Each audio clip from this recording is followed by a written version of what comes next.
guys, I am Chris Kaler. And I'm Amber Foster Cosplay, and today we are back in guys with Hunter x Hunter episode 111. Yes, now the plan is really starting. Finally! Last episode we met a chimera wolf who has been onto, well, when Nov got in the palace, he left a scent and he left also shoes and blood on the floor, so... He left a lot of stuff, yeah. Yeah, but it took them weeks to find that. So the wolf is on hard trail. He thinks that there are still intruders in there. We know about Palm. They know that Palm is in there too. They haven't found her apparently, so that's good. But the wolf chimera is not telling anything to the guards just yet, but he is working to find the intruder, so he'll be alert when we get there. Meruem has sent away his guards. He's bothered by their presence, and he's bothered by Neferpito's aura, or Nen, when she looks out for enemies. So he just said, never go to the second floor and keep your Nen and, well, basically your circle of observation and stuff down to the first floor. So he is completely alone and no one is looking, well, they are still looking, but not as closely as they probably should. So we might have a chance. Yes, the only problem here is that one of the guards is literally next to where we want to appear first. So, yeah, that's gonna be a problem if he is still there when we actually get there. They said there was like 10 minutes left before the actual plan, so we're going and we're literally facing the palace. The plan is about to start and it's probably gonna go to shit. Kirua has worried about this so much, it started to make me worried. And of course it's a show, the plan cannot be perfect. No. So let's jump in this episode and see just how messed up it's gonna go. Alright. Don't forget to subscribe, guys, if you want to know when these episodes come out, and check out our Patreon for the full reactions. I cannot speak today. Me too. Hey. Alright, so let's do this.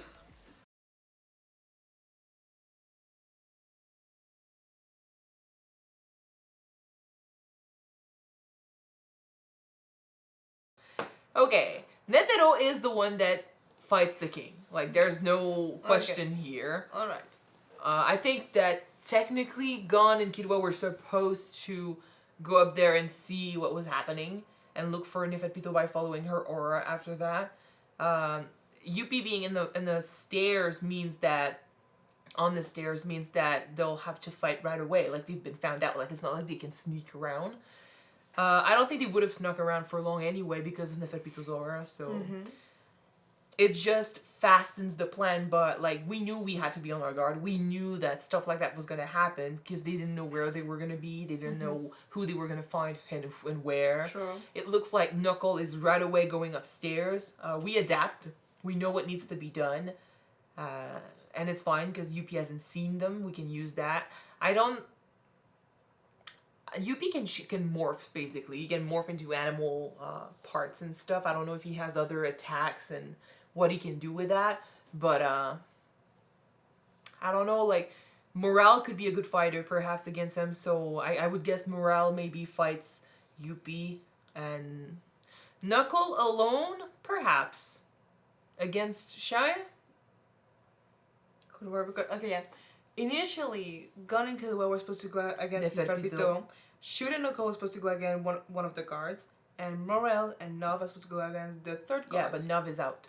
So that changed. And we have the chimeras with their abilities that are going to help.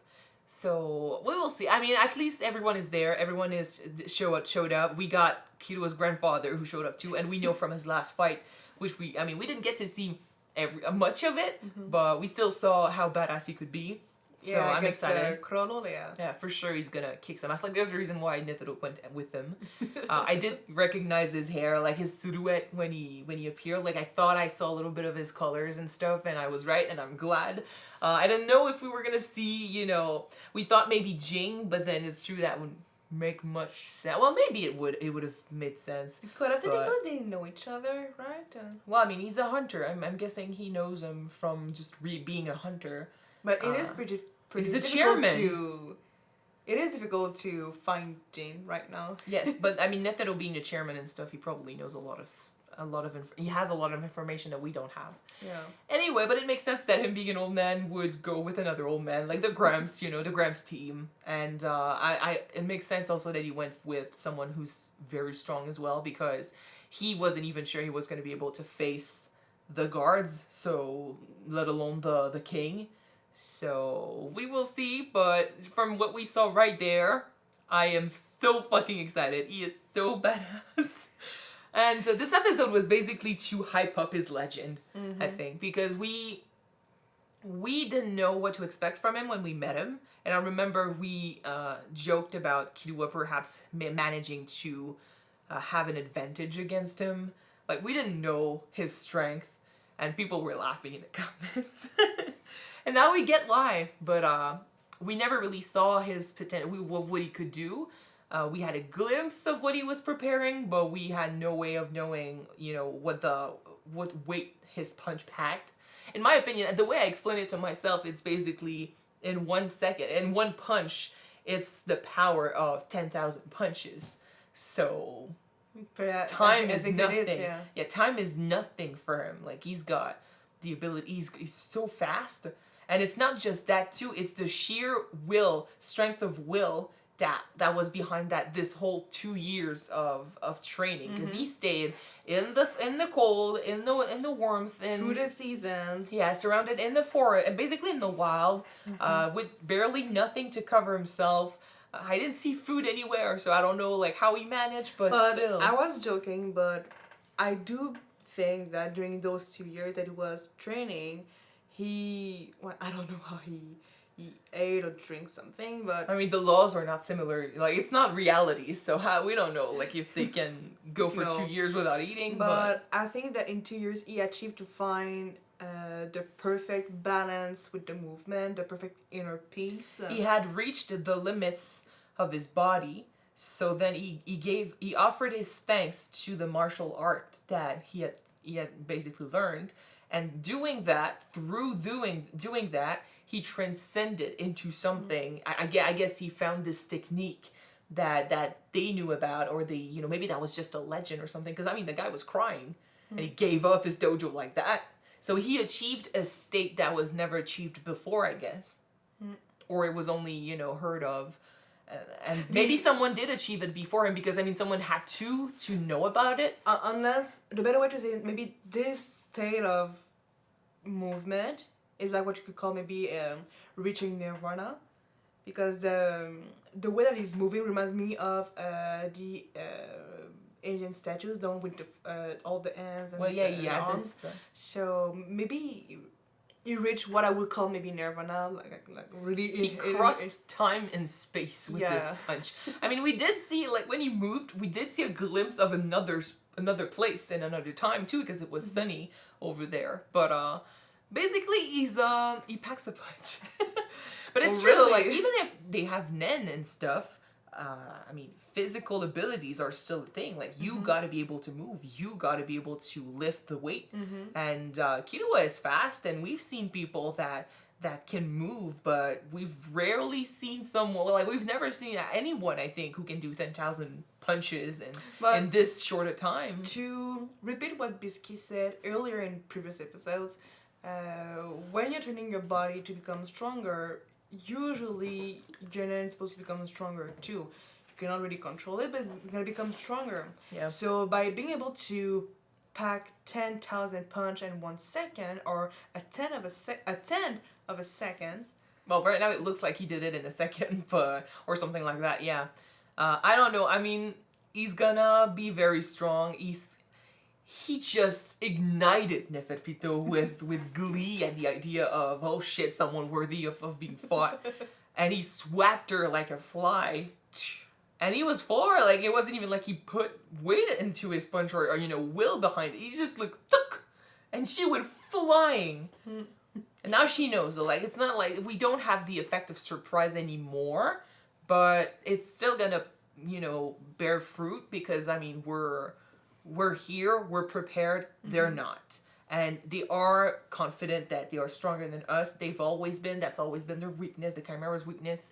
They don't expect much from humans, so keep underestimating us. We are ready. Gon is so focused. Killua noticed the darkness in his eyes. I think that's, we were talking about how Killua sometimes has a sadness, in his face. He's sad.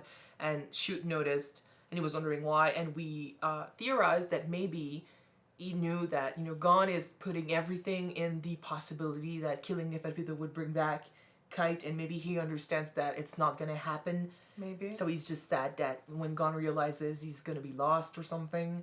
Maybe it's that, but he is noticing, and Gon is so pissed. The second he sees Neferpitou, I'm a bit excited to see how that's gonna look. I'm excited to see the fight, but not seeing Gon getting lost. Yeah. And his mind and about who he is and what he's supposed to do. Yeah. I don't want to see him being lost to his own rage and hatred. So no. Which would definitely happen. Yeah. Oh man. That sweet little kid is gonna become a monster. The monster people have been warning us about ever since the first few episodes. But then it's gonna be worth it because the fight is gonna be amazing, and he kind of needs to put the emotional, strength on top of his physical strength because Neferpitou will be hard to beat. Yeah. I know that it's gonna be hard to see him be this angry. And hopefully he's got Killua with him, but then it depends on where the plan leads them all because they've been noticed. So who knows who? We need to still follow the plan, but we got to deal with Yuppie right here, and we'll see how that evolves. But okay, I can't speak. My throat is starting to hurt too. You're too shocked by what you just saw. No, I was in awe. I love that as characters, and it's not we had a feeling he was strong. And we still haven't seen half of what he can do. But I love really the effect with all the thousands of golden arrows falling down from the sky. It's like the heavens or gods are punishing the guards and the king. So. I love the artwork on Neferpitou when she freaked out. Yeah. That was disturbing. Neferpitou has had many visuals that paint her as very crazy. And I like that. She's a cat. That fits. Yeah, it does. We're gonna move on and see how they deal with this because I'm so excited that the plan has finally started. Finally! And I am ready to see all these people fight. So thank you guys so much for watching this with us. If you want to see the next episode right away, it is on Patreon already. You can check it out. The link is in the description below. And if you don't, the next one will be out on YouTube next week. So see you then. Bye. Bye guys.